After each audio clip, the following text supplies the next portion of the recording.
Baik, assalamualaikum warahmatullahi wabarakatuh. Perkenalkan Mas, Mbak, dan semuanya. Saya Akil Bruno Hakimi dengan NIM G00252124 dari kelompok B7. Pada kesempatan kali ini saya akan membahas tentang laporan anatomi 2.2 mengenai sistem kardiorespiratory. Yang pertama, laporan pertama ada saat kegiatan, Rusdi, seorang anak laki 4 tahun, tiba-tiba berhenti berlari karena sesak nafas dengan bibir ujung jari tampak di buruan. Dengan pertanyaan, jelaskan sirkulasi fetal, jelaskan salah satu gangguan akibat gagal penutupan struktur fetal setelah lahir, dan jelaskan vaskularisasi dari arteri dan vena jantung. Yang pertama, jelaskan sirkulasi fetal.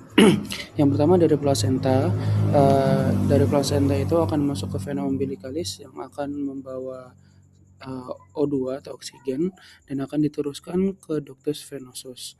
Dari ductus venosus ini akan dilanjutkan kepada vena porta hepatica dan akan dilanjutkan ke vena cava inferior, lalu akan masuk ke atrium dextra. Setelah masuk ke atrium dextra, lalu akan dilanjutkan ke foramen oval, yaitu sepertiga ke ventriculus cordis dexter yang akan mengalirkan darah ke pulmo. Selanjutnya dari foramen oval itu akan masuk ke atrium sinistra, selanjutnya diteruskan ke ventriculus cordis sinister, lalu masuk ke aorta. Setelah dari aorta itu akan melengkung ke bawah dan ke sistemik seluruh tubuh. Setelah dari sistemik ke seluruh tubuh itu akan kembali ke core melalui vena cava superior et inferior, kemudian masuk ke atrium dextra, lalu dilanjut ke ventriculus cordis dexter, kemudian sebelum terang pulmonal masuk ke ductus arteriosus yang berisi dengan karbon dioksida. Setelah dari terang pulmonal itu akan masuk ke aorta descendens, lalu akan masuk ke arteri iliaca communis, dan selanjutnya dilanjuti oleh arteri umbilicalis dan akan masuk lagi ke plasenta. Dan sirkulasi fetal ini akan berulang begitu terus. Selanjutnya untuk nomor 2, gagalnya penutupan fetal, yaitu ada patent ductus anterosus, yaitu gagalnya perkembangan ductus arteriosus yang menjadi ligamen arteriosum. Dan mengapa PDA ini gagal menutup?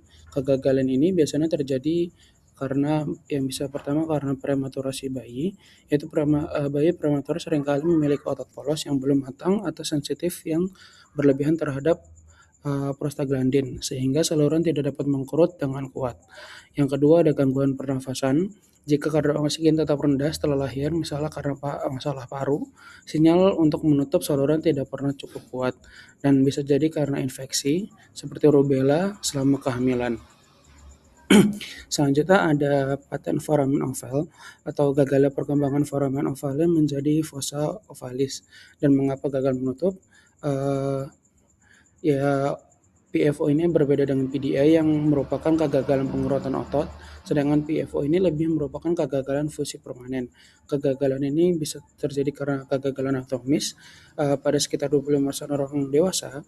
Meskipun pintu tertutup secara tekanan, sekat tersebut tidak pernah benar-benar menyatu atau tumbuh menjadi satu dinding yang utuh.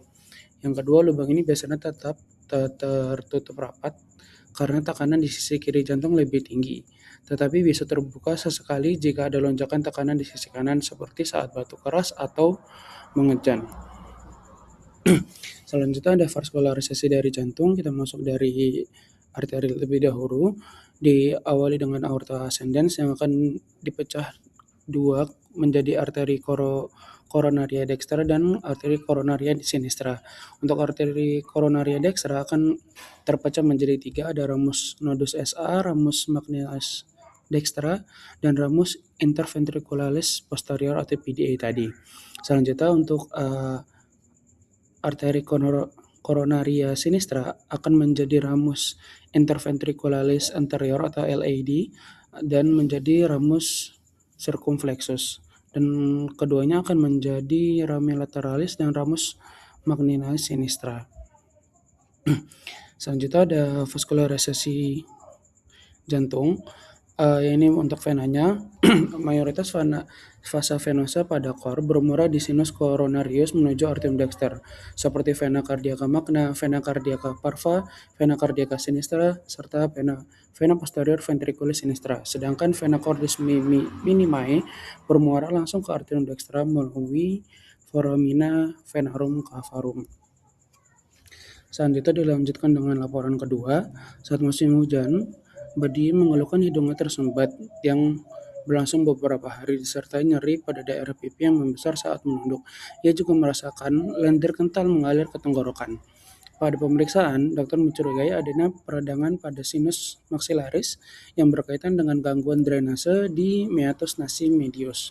Untuk pertanyaannya, jelaskan sinus-sinus paranasal yang terdapat pada hidung berserta fungsinya. B. Sebutkan pembagian meatus nasi dan lubang muara drainase serta dari masing-masing sinus. Dan C. Jelaskan mengapa sinus maxillaris lebih sering mengalami sinusitis dibandingkan sinus yang lainnya. Pertama, untuk sinus-sinus paranasal yang terdapat pada hidung, pertama ada sinus maxillaris atau arterium haigmori, yang kedua ada sinus frontalis, yang ketiga ada sinus ethmoidalis, yang keempat ada sinus sphenoidalis yang berfungsi untuk mengurangi berat relatif tengkorak, yang kedua meningkatkan resonansi suara, yang ketiga sebagai penyangga terhadap trauma wajah, yang keempat melindungi struktur yang sensitif dari fluktuasi suhu yang cepat di hidung. Yang kelima ada melembabkan serta menghangatkan udara inspirasi, dan yang terakhir berperan dalam pertahanan tubuh. Selanjutnya ada meatus nasi dan muara sinus, yaitu ada recessus sphenoidale, terdapat muara dari sinus sphenoidalis. Yang kedua ada meatus nasi super, terdapat muara dari cauda ethmoidalis posterior. Yang ketiga ada meatus nasi media yang terdiri dari beberapa bagian. Yang pertama ada bula ethmoidalis yang berbentuk kubah, muara selue ethmoidale media, serta yang B ada hiatus seminolaris, itu saluran melengkung di bawah bula ethmoidalis, muara dari sinus maxillaris. Yang ketiga ada infundibulum ethmoidale di ujung-ujung anterior hiatus seminolaris. Kemudian sinus frontalis dan selue ethmoidalis anterior bermuara di sini setelah melewati ductus frontonasalis. Yang ketiga ada processus unicatus, yaitu batas bawah hiatus seminolaris. Yang keempat ada meatus nasi inferior, terdapat muara dari ductus nasolarynxmalis. Ductus nasolarynx ini mengalirkan air mata dari saccus conjunctivalis oculi. Ductus tersebut berawal dari ujung inferior saccus lacrimalis pada dinding anterior orbita. Selanjutnya untuk yang C, mengapa sinus maxillaris sering terkena sinusitis? Yang pertama karena letak lubang ostium kurang strategis dan lubang untuk mengalirkan lendir ke beberapa daerah di atas sinus. Akibatnya lendir harus naik agar bisa keluar. Ini membuat lendir mudah tertahan. Selanjutnya ada saluran drainase yang mudah tersumbat. Sinus maxillaris terhubung ke rongga hidung melalui saluran yang sempit. Saat pilek atau alergi, bagian ini mudah bengkak dan tersumbat sehingga lendir tidak bisa keluar dengan lancar. Selanjutnya ada ukurannya paling besar. Karena ukurannya paling besar, lendir yang dihasilkan juga semakin banyak. Dan jika tidak keluar, maka lendir itu akan menumpuk dan akan menyumbat saluran pernafasan. Yang keempat ada dekatnya dengan akar gigi atas. Akar gigi rahang atas letaknya sangat dekat dengan sinus maxillaris. Jadi ketika infeksi gigi bisa menyebar ke sinus dan menyebabkan peradangan pada sinus itu sendiri. Sekian dari saya, mohon maaf bila ada salah-salah kata. Wassalamualaikum warahmatullahi wabarakatuh.